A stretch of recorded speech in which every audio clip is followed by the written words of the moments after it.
ప్రధాని నరేంద్ర మోదీ ఏపీ పర్యటన సందర్భంగా ప్రత్యేక కమిటీని ఏర్పాటు చేశారు. అమరావతిలో ప్రధాని శంకుస్థాపన చేసే పనులపై కమిటీ ఫోకస్ పెట్టనుంది. మున్సిపల్, ఆర్థిక, విద్య, వైద్య, పౌర సరఫరాల గనుల శాఖ మంత్రులతో ప్రత్యేక కమిటీ ఏర్పాటైంది. కమిటీకి ఐఏఎస్ అధికారి వీర ప్రణాన్య నోడల్ ఆఫీసర్గా వ్యవహరించనున్నారు.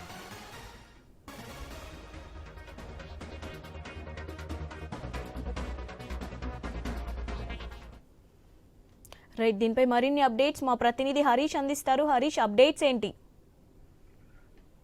వచ్చే నెల 2వ తేదీన మోడీ ఏపీ పర్యటనకు సంబంధించినటువంటి షెడ్యూల్ ఖరారైనటువంటి నేపథ్యంలో దీనికి రాష్ట్ర ప్రభుత్వం ప్రత్యేకమైనటువంటి సన్నాహాలు చేస్తోంది. అందులో భాగంగానే 2009 బ్యాచ్ కి చెందినటువంటి ఐఏఎస్ ఆఫీసర్ వీరపాండ్యన్ ప్రస్తుతం ఆయన వైద్య ఆరోగ్య శాఖ, కుటుంబ సంక్షేమ శాఖ కమిషనర్ గా ఉన్నారు. ఆయన నేతృత్వంలో మంత్రులు 6 మంత్రులతో ప్రత్యేక కమిటీని ప్రభుత్వం నియమించింది. అందులో మున్సిపల్ శాఖ మంత్రి నారాయణతో పాటు ఆర్థిక మంత్రి అయ్యవల్లి కేశవ్, అదేవిధంగా మానవ వనరుల శాఖ, ఐటీ డెవలప్మెంట్స్ మంత్రి లోకేష్ తో పాటు వైద్య ఆరోగ్య శాఖ మంత్రి సత్యకుమార్, అదేవిధంగా మరో 2 మంత్రులు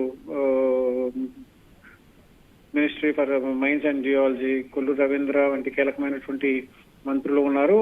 ఫుడ్ అండ్ సివిల్ సప్లైస్ కి సంబంధించినటువంటి మంత్రి నాదెండ్ల మనోహర్ కూడా మొత్తం 6 సభ్యులు, 6 మంత్రులతో కమిటీని ప్రభుత్వం ఏర్పాటు చేసింది.